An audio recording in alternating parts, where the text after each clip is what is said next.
A struggling young man with one wife and maybe his 3 children, working hard every day to feed himself, his wife, and even his 3 children. And then one day in your village meeting, that young man made a very simple statement. The man says, money cannot buy happiness. Listen to what this guy is saying very, very carefully. Listen to him. But do not listen to him with your ears open alone. Listen to him with your ears and your mind open, because you will learn a lot from what he is saying. What he's saying is the true fact. Listen to him without sentiment. If you listen to him with sentiment, you may not understand what he's trying to derive at. But if you listen to him with your heart and your mind wide open, of course you will gain something. Just listen. The man stood up in your village meeting and says, I'm here to tell you people a very simple truth. Money doesn't buy everlasting peace. You know, the first thing the villagers will do is to start laughing. And then they will tell the young man to go and get the money first. Go and make the money before you define the things that the money can buy or the things that the money cannot what? Buy. But if Obi Kubana stand up in his village meeting today and declare that money doesn't give happiness, money don't buy everlasting peace, many people will go back that night and think through that statement all through that night.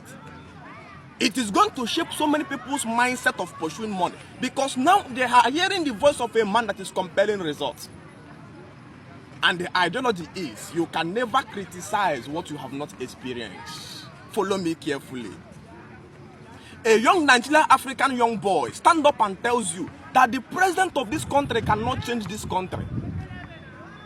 You will look at that boy and you will laugh and you will ask the man, go and become president first before you know the powers available to him.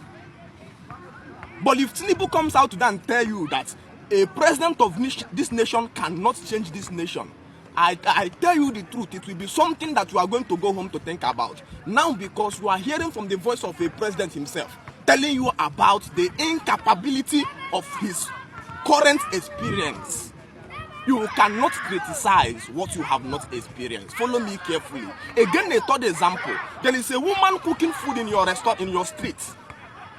And then one day you wake up and you begin to tell that woman's food is not sweet. Meanwhile, you have never gone to buy that food before. People will look at you as a fool. You can't criticize what you don't understand. But the day you enter that woman's restaurant, pay the woman serve you the normal dish she serve everybody. You finish eating and pay to make sure that it is not the one of free food that she gave you. You pay the woman. Then you ask the woman, is it the normal food you serve everybody? Says yes. You now tell the woman, madam, you are cooking a Kalamaja food. The woman will listen to you now because you have eaten her food to tell how beautiful it is. How then do you criticize Western education if you are not yet a partaker or experiential knowledge of Western education? If there is a young mechanic in the streets in the light of Africa doing his generator repair, selling his phone accessories, doing any type of businesses, and then one day I came up on the media and began to tell you the deficiency of the current level of Western education we have, that it needs to be expanded to impact value.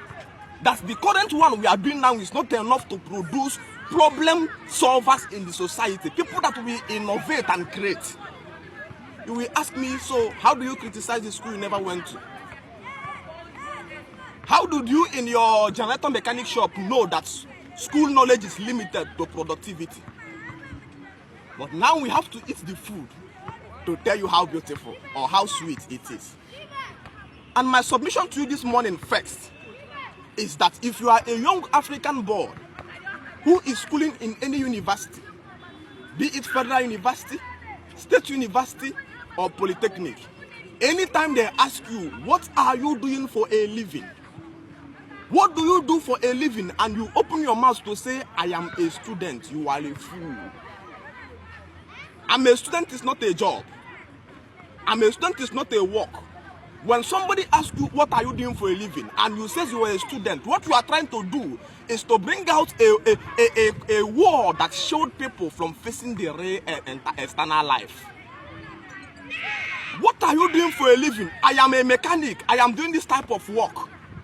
So while you are doing this particular work in school, you are already mastering the dynamics of succeeding your survivor every day. So when you come out from the university, it will no longer be like when people come and shake you and says, congratulations, you are about to go and face the real world. Nobody tells me that. If you tell me that, I will have very, very big issue with you. Because I've been facing the real world from my 200 level since I entered into this university. 100 level was the only time my parents paid my school fees. From 200 level, I paid my own school fees and I paid the school fees of my classmates. From 200 level to my 500 level, I was able to pay 6 of my classmates. Chemical engineering, go and ask Nnamdi Azikiwe University. 5 years in school, I paid 6 of my classmates' school fees from my own work. Meanwhile, as I'm doing this, the things you do to people always comes back to you. Many people came back and began to pay my school fees from all dimensions. Okumereze, a very popular rich man I've never met before. Okumereze paid my school fees in 200 level. Okosinu Udenu paid my school fees in 200 level and 300 level. Then there is one man again that came through Matthias Ezakwa that paid my school fees 400 and 500 level. You see, the things I was doing for people outside was returning back to me. But the first ideology is, if you are a student in any Nigerian university and somebody asks you, what are you doing for a living? Don't tell anybody that you are a student. A student is not a work. Go and ask anybody today in America, England, China, Italy, or any place that you are schooling. Every day you finish schooling, you come back and you do what? You go for work. Go and ask anybody in France. There's what is called part-time working period. Go there, work, make money. As you are working, you are doing that work, you are gathering experience and knowledge. So when you come out from the university, the real world will not look like a joke for you. It will not be the time for you to start facing the real world, but for the time for you to start continuing what you are already doing. Oh yes, we praise the Western education for its current level of, training the boys psychologically in behavior and character. But beyond behavior, we need to train inventors. We need to train people who will create, not people who will start going from one office to another, asking people to employ them. I may not usually agree with some of his philosophy, but with what he's saying here, he is right on point. He's on track.